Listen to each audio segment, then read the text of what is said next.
Alright, hello masters, and welcome back to our next video where we're going to be taking this idea of admitting to ourselves what doesn't feel good and taking it much deeper. Because again, on this path of living in alignment with reality, we're starting to understand that the methods of trying to solve our problems that most of us are caught in using, which is to try to fix ourselves, to try to change ourselves, to try to remedy what is wrong with ourselves, to try to heal ourselves, to try to figure out how we're not aligning with what we should be doing and with what is good and what is right, and trying to align with those things, right? Why those problem-solving methods take us farther away from real reality and therefore stop us from being able to actually figure out what our problems actually are, and they stop us from being able to solve those problems because, again, if you can't identify what our problem actually is or where the problem is coming from, where the pain is coming from, what actually isn't working, it's not going to matter how hard you try to solve that problem with whatever problem-solving method you have. It's not going to work, right? No matter how much you try to fix yourself within a system that does not work for you, it does not matter how successful you are at fixing yourself or fitting yourself into that system. You will not feel good. You will not feel how you want to feel. You will not experience what you want to experience because it is the system itself that is causing you the pain. It is not you not being able to live up to the system that is causing you pain. So when we get onto this self-love work and when we start to radically get onto the self-love work, we take our shame, our blame, our guilt, and our hopelessness stories. And we've been working with just really observing that most common one that we look at. The most common shame, blame, guilt, and hopelessness story that we fall into. And we've been working with that story specifically to start to just see if we can kind of crack the foundations of this story is true and I need to fix myself and there's something wrong with me and I'm broken and this is a bad part of me, and just seeing if we could bring some curiosity and bring some, what if it's not me? What if I'm not broken? What if I'm not hopeless? What if this again is childhood reasoning, childhood coping mechanism? And what if the actual solution that I'm looking for isn't fixing myself, but figuring out what is actually causing me pain so that I can actually remedy that? And now we're taking that work and we're expanding it out. We're going not just that one story, not just that main story. It's every story. Every single shame story you have is false. Every single guilt story you have is false. Every single blame story you have is false. And every single hopelessness story you have is false. Not a single one of them is actual reality. And not a single one of them is going to lead you into the tools that you need to make your life feel better. And we're going to have an entire section on morality, because I know a lot of us really feel a deep sense of fear that if we admit that there's no bad part or that we're not doing something wrong or that we shouldn't have guilt and that we shouldn't blame ourselves for things, that this just means we're letting ourselves off the hook and we're just going to be destructive, chaotic people who do whatever the fuck we want and hurt whoever we want and feel great, but are bad. And then we fear the consequences of being bad, right? We fear if I'm bad, then I'm going to be rejected, then I'm a horrible person and that makes me bad morally, that means God is going to reject me, that means I'm not spiritual, it means we lose all of our self-identity and all the stuff that comes along with that. And we're going to look at that because, again, morality is fake. Morality is false. There is no morality in the universe. However, there is cause and effect, there is pain and pleasure, and there are consequences. And this, again, is part of our awakening and living in alignment with real reality.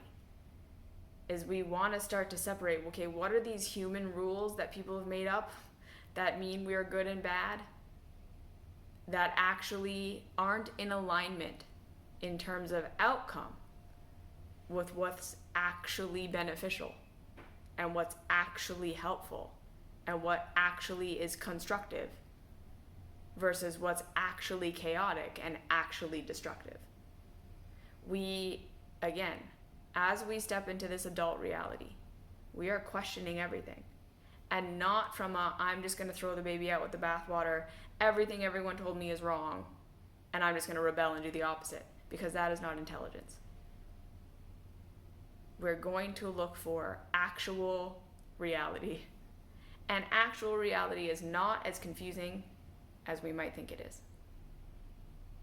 Actual reality is cause and effect. Actual reality is generally a lot more in front of our face than we think it is. It's just our stories piled on top of it that make it so that we can't see it. That make it so that it feels like it's really hard to see. But when we are starting to question our stories, we're going to start to see reality more for how it actually is. And the way that we question those stories is, again, we're doing our feeling work. Because we remember that the intellect can be trained. The intellect can be trained to believe that anything is true. Airplanes. The intellect can be taught that this is right and this is always right. And then, right, the nervous system is going to take on that program. And it is going to then lock it in and have massive fear anytime we try to stray from that program. We understand that we were programmed early on in life about what is right, what is wrong, what is good, what is bad. And we've been living in alignment with those programs for most of our lives, because our nervous system is saying that if we abandon these programs, we will be abandoned, we will be rejected, and that is death, because our first program was acceptance and approval equals survival. I have to stay in alignment with what I'm being told and what I'm being taught in order to survive. And we didn't have the cognitive capacity to question what was being taught to us. There was no other option of considering something else. And this is what we're going to talk about, not next lecture, but the lecture after that. Is that when we're really doing this questioning work, we are going to have existential crises. We are going to face the holy shit, well, if this isn't right, then I don't know what to do. And I don't know how to figure it out. And I am so afraid because I know I'm going to be rejected and cut off from love and all these things, but I don't know what to replace it with. And there's just going to be that existential dread feeling that comes with questioning our foundations for how we've been perceiving everything. And eventually we may come back to some of the things that we were taught being true and some of the things we were taught being helpful. We're going to come back to there were probably things in there that really are fine and we can keep them because they're right and they work. But we're going to have that meltdown of holy shit, my caregivers didn't know, society didn't know. It's not all correct and I'm just failing to live up to it. It's a big deal. It's scary. And it leads people a lot of the time down paths of conspiracy theories and looking for some other answer, some other structure that's already built that we can fit ourselves into. Right? It makes us vulnerable because when we're questioning and we're in that space of not really knowing yet and not having something to replace what we're losing, we're going to look for the next biggest, strongest, most clear thing to replace what we have, which is usually going to be another indoctrination system. We're going to flip from regular religion to New Age religion. We're going to go from a cult to another cult.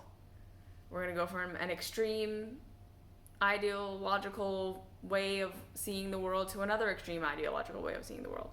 We're going to go from I have to find my purpose and I have to be successful and I have to do all of these things to I don't know what to do, I'm not going to do anything. I don't want to participate at all. I want to check out of the system completely. And that's usually not, right? None of these things are reality. Because the real work is that we're going to have to use our feelings to navigate. Okay, this feels good. That doesn't feel so good. This feels good. That doesn't feel so good. And it's little steps of following that over and over and over again that eventually builds this life. So bringing it back to where we are now. Most of us don't even realize that when we feel pain, when something does not feel good to us, when we don't like something, we go into self-blame, self-shame. I shouldn't be feeling this. This is wrong. Before we even recognize that what we're actually feeling is pain and not liking something. We have this narrative in our heads that we should feel this way about this thing. That we should feel this way about a relationship. That we should feel this way about a job. That we should feel this way about our religion. That we should feel this way about a certain interaction. And this is who we should be within those things. And then when our actual experience of that thing is pain, is rejection, is I don't like this, is this doesn't feel good, before we even register that we're feeling like, oh, I actually just don't like this, we're already in what's wrong with me, what am I doing wrong, how is this my fault, what did I do wrong, how am I bad, how am I failing, why am I not living up to the expectation, what am I doing wrong? And this is why we have to say no. Hard line. Bright line forever. My shame, blame, guilt, and hopelessness stories are always alerting me to where I'm feeling pain and where I learned to blame myself instead of feeling the pain. Where I learned to make myself wrong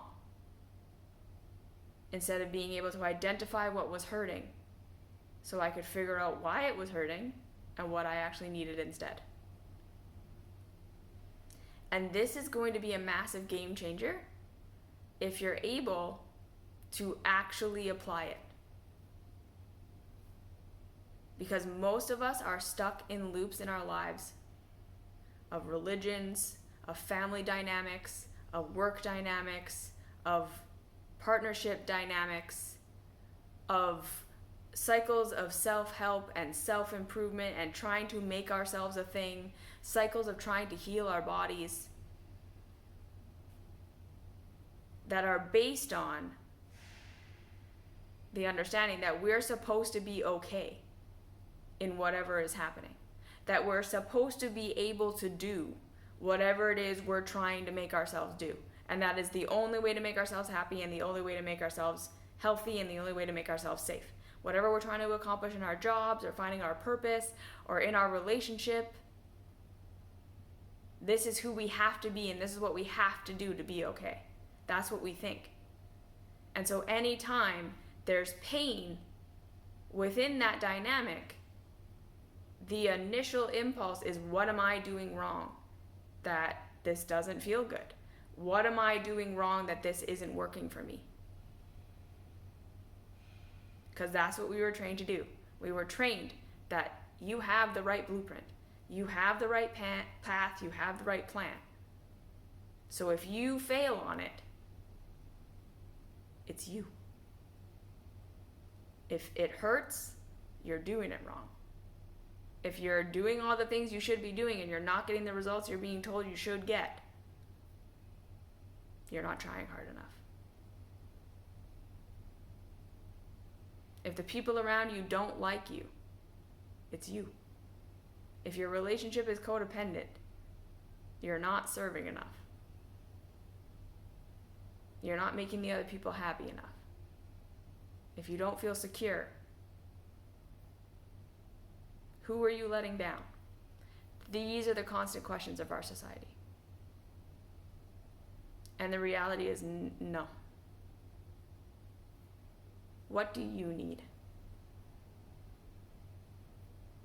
When you go into shame, blame, guilt, and hopelessness, what are you actually feeling? What are you actually feeling? Because it isn't shame, blame, guilt, or hopelessness. What doesn't feel good to you? Where are you not getting your needs met? Where is this path not actually taking you where you want to go? Where is this path that is taking you where you want to go, not actually where you want to go? Where were you historically not supported? And so now you're in a state where you can't achieve the thing you're trying to achieve. And it's not because you're not trying hard enough. And it's not because you're not working hard enough. It's because you're hurt or you're injured or something happened.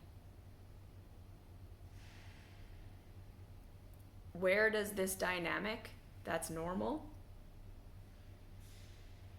cause chaos, not work? Where was what you were taught is good actually harmful, actually chaotic, actually not the best way to do things?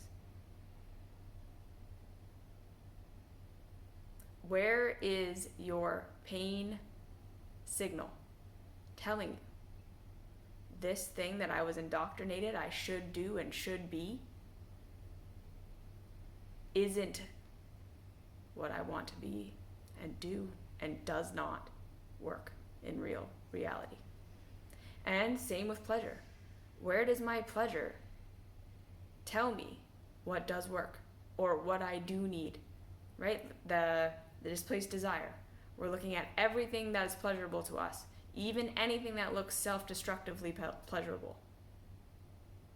And we're saying, okay, well, what need does this pleasurable but self-destructive thing fill in me? What does it give me that I'm not getting anywhere else? What does it help me avoid thinking about and feeling? And then how can I look at that as like not a weakness in me that I don't want to look at it or feel it, but like, where am I suffering? Where can I give myself some compassion? That this thing just fucking sucks and I hate it. And I'm in so much pain from having to try so hard. Where do we have to start to look at ourselves and say, I don't want to do this. It's just hard. It's not fun. It's not what I want to do. If I didn't have to, and if I didn't feel like I had to, I wouldn't. Can we start to admit these things to ourselves? What if every blame, shame, guilt, and hopelessness story you have in your entire life isn't telling you the whole truth? Even if there's chaos, even if there's destruction in what you're doing, it's not because you're bad, wrong, hopeless. It's because you need support, and you need education, and you need love, and you need acceptance, and you need growth. And you're coping, and you're doing the best you can. And the only way to get to something better is to fully and radically love the one that is right here, right now. And to look to how you can support who you are in this moment, every single part of you. So what do you actually feel if it's not shame, blame, guilt, or hopelessness? If we're drawing a bright line that those things are never true, what's actually happening? What are you actually feeling? Can you feel that? Let's take it deeper in the next video.